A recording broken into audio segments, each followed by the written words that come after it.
لو وجدت نفسك في أحد الأيام تمتلك القدرة على معاقبة كل المجرمين في العالم، هل ستستغل تلك القدرة؟ إذا كانت إجابتك بنعم، فهل ستجيب بنعم أيضا لو عرفت أن قدرتك تلك تتمثل في امتلاكك للوسيلة تقتل بها المجرم عن بعد دون أن يراك أحد، أي أنك لتوقف الجريمة فتصبح أنت نفسك مجرما؟ ربما أفضل ما في الأعمال الفنية والأدبية هي قدرتها على طرح أسئلة ماذا لو، ومحاولة بناء إجابة منطقية لها في فضاء الخيال. وربما كان السؤال السابق هو ما ألهم المؤلف الياباني تسوغومي أوبا كتابة سلسلة القصص المصورة الشهيرة مذكرة الموت، والتي ستتحول فيما بعد لمسلسل أنمي سيفوقها شهرة. في مذكرة الموت، وسيلة القتل عن بعد هي مذكرة يمتلكها أحد شينيغامي، أي ملك الموت في المعتقدات اليابانية، يصيبه الضجر ويوقعها لعالم البشر رغبة في بعض المغامرات.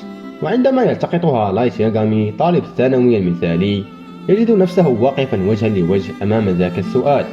يخط لايت أول الأسماء التي سينفيها من الحياة في مفكرته اختبارا لها، وعندما يرى صاحب الاسم وقد استحال جثة هامدة بعد أن أصيب بأزمة قلبية، يصبح ثامنا برؤى عالم جديد خالي من الجريمة يسوده عليه ويصير له إلها.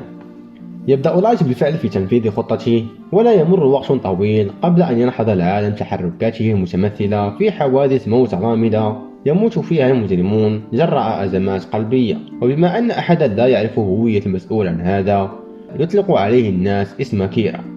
يحدث انقسام واسع حول ما يفعله كيرا، فبينما يراه البعض المخلص الذي جاء ليطهر البشرية من دنس الإجرام، يعترض البعض الآخر على ما يفعل ولا يرى فيه سوى مجرم آخر بغض النظر عن دوافعه. تقف حكومات العالم في صفوف الاعتراض، ولعجز أجهزة شرطتها العادية عن الإيقاع بالقاتل الخفي تستعين بآل المحقق الأكثر عبقرية على البسيطة.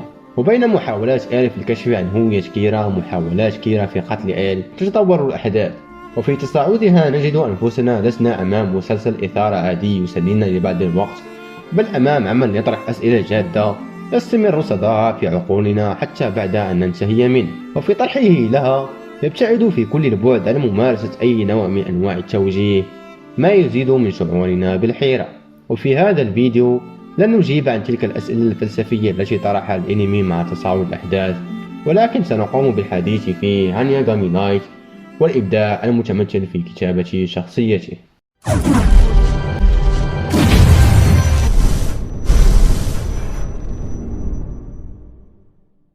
تصنف شخصية ياغامي لايت على أساس أنه أونتي هيرو، وهذا التصنيف يعتبر محبب لدى الكثير من متابعي الأنمي. ببساطة، الأونتي هيرو تجده الشخصية الرئيسية لعمل ما لديه هدف، لكن طريقة الوصول إلى هذا الهدف غير أخلاقية وغير مثالية. ومن أبرز هذه الأمثلة لدينا شخصية ياغامي لايت. للأسف الكثير ممن شاهد مفكرة الموت أعجب فقط بالصراع الذي كان بين إيل وياغامي لايت، وكونه فقط أنمي بوليسي، ولم يعجب بروعة كتابة شخصية ياغامي. شخصيا أعتبره من بين أفضل شخصيات الأنمي على مستوى الكتابة وبناء الشخصية وطريقة تحولها من شخصية عادية إلى متسلطة أو متغطرسة.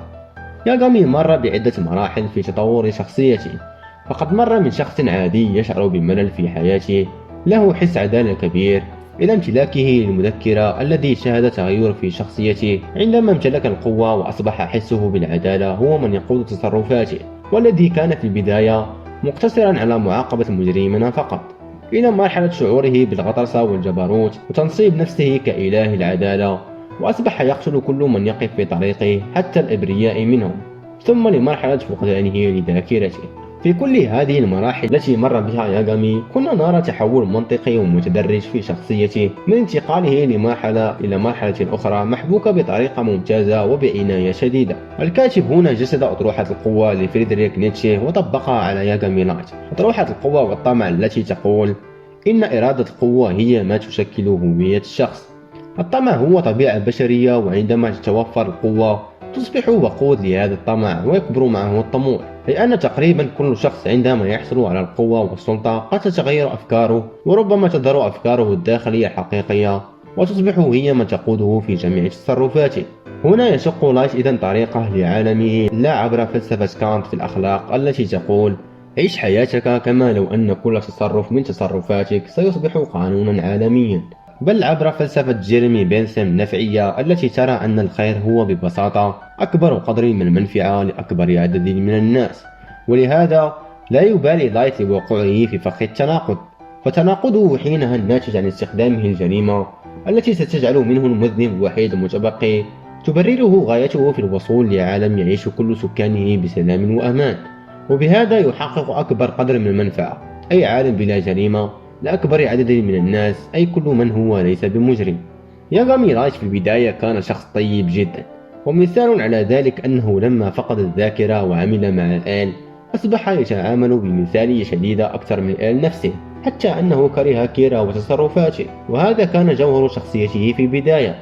لكن فور حصوله على القوة تغيرت مبادئه ونظرته للحياة. تقريبا هذه القوة هي التي حركت دوافعه الخفية. هنا الكاتب جسد لك فكرة أن تفكير الشخص قد يتغير وتتغير مبادئه عند حصوله على السلطة أو القوة المطلقة، وهذا قد نراه حتى في حياتنا الحقيقية. طبعا ليس شرط الجميع، لكن فئة معينة وجسدها الكاتب في شخصية ياغامي. كما جسد الكاتب شخصية لايت بين النرجسية في حب الذات وتحقيق العدالة العالمية. هما مفهومان يبدو التناقض باديا على علاقتهما ببعضهما البعض، لكن عندما نربط الأمر بشخصية لايت سيتضح أن النرجسية هي نتيجة كانت حتمية لمفهوم العدالة. فتتساءلون كيف هذا؟ هل لايت هو فعلا ملاك الخير أم مجرد شيطان آخر؟ سأجيبكم. لايت أو كيرا كما أثبته في الذكر بالبداية ظهر على أنه مجرد طالب عادي بحس عدالة قوي، يعلم ما هو الصواب وما هو الخطأ، ويفهم نظام العدالة الذي بدا في نظره غير عادلا. فعندما استعمل مذكرة الموت لأول مرة لم يكن الأمر لكسب السلطة أو القوة الغاشمة، بل لتخليص العالم من الجريمة ومعاقبة المجرم بقتله وخفض معدل الجريمة وجعل العالم مكانا أفضل.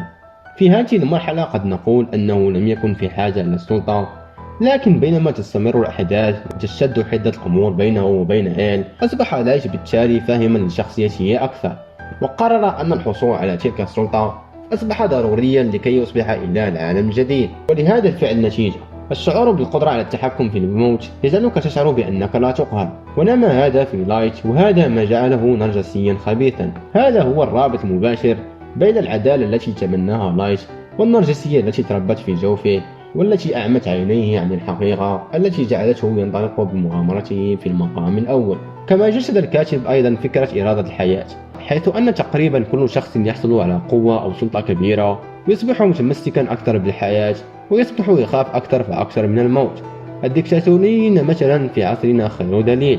فبامتلاك القوة والسلطة وتغير الشخصية إلى الأسوأ الشخص يصاب بجنون العظمة، حتى أنه يكره الموت كرها شديدا ويتعلق بالحياة أكثر. وهذا أيضا ما قد شاهدناه في أواخر الأنمي، عندما طلب ياغامي من ريوك قتل الشرطة التي كشفته في الأخير، وكان متمسك جدا بالحياة إلى أقصى درجة.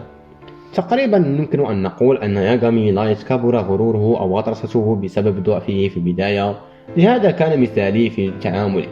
لكن عندما حصل على القوة هذه الشخصية التي كانت في داخله تحررت، لأنها وجدت تقريبا من يحررها. نتحدث قليلا عن مميزات مذكرة الموت وتأثيرها على نفسية صاحبها. قدرة كيرا على قتل المجرمين مفيدة إلى حد ما، لكنها سيف بحدين، فهي تخلق ثقافة الخوف، أولا بالمجرمين الذين يشعرون بجنون الارتياب بشأن الكشف عن أسمائهم، وثانيا الأبرياء سيخشون أن يتم قتلهم إذا عملوا جرائم صغيرة. بصرف النظر عن معدل الجرائم الذي سيصبح منخفضا، فالناس هم على استعداد لعبادة كيرا، وهذا طبعا بشكل متعصب. لا شيء سينتج عن هذا سوى الارتياب العالمي، لا سيما بعد وفاة إيل. لكن المفارقة التي فاتت لايت وتمكن إيل من التقاطها هي أن وسيلة لايت إلى عالم خال من الجريمة، أي القتل عن طريق مفكرة الموت، هي في حد ذاتها جريمة، وأن في عالمه المثالي الذي طهره من المجرمين سيكون فيه هو المجرم الوحيد. فأين هي الثغرات العامة؟ المشكل هو الإنسان، فالعالم ليس أبيض وأسود فقط، حتى النوع الجيد من البشر يمكنه في مرحلة ما أن يقوم بأعمال شريرة، ظروفه قد تحتم عليه هذا. الاختلاف يكون فقط في شدة شر تلك الأفعال، وهذا ما يحدد درجات العقاب وكذا العدالة التي وجب تطبيقها. للأسف العالم الآن في مرحلة قد أصبح فيها الشخص قادرا على تجنب العقاب حتى ولو عمل جريمة شنعاء من أشر ما يمكن عمله. النظام نسبي، وأؤمن أن فكرة التخلص من الشرير هي فكرة خاطئة في المقام الأول. كان ليكون الأمر أكثر منطقية لو تم التركيز على التخلص من مصدر الشر وليس الشرير نفسه، المصدر الذي يتجلى مثلا في الطبقية واللامساواة وكذا الفقر المنتشر بكل المجتمعات. لكن للأسف فكرة الأنمي ليست عن هذا، ومذكرة الموت لن تستطيع القضاء على شيء غير مادي كالفقر. الكاتب جسد في ياغامي لايت كل تجسيدات الذات البشرية، من شخص عادي وطيب وله حس بالعدالة إلى شخص نصب نفسه على أنه ملك العدالة، إلى جنون العظمة والغطرسة وتنصيب نفسه إله وتمسكه بالحياة حتى آخر حلقة. كان هذا هو موضوعنا لهذا الفيديو. إن أعجبكم الفيديو لا تبخلوا علينا بإعجاب أو تعليق مع الاشتراك في القناة والضغط على زر التنبيهات ليصلكم كل جديد أنزله. لم يتبقى لي سوى أن أستودعكم الله الذي لا تضيع ودائعه، والسلام عليكم.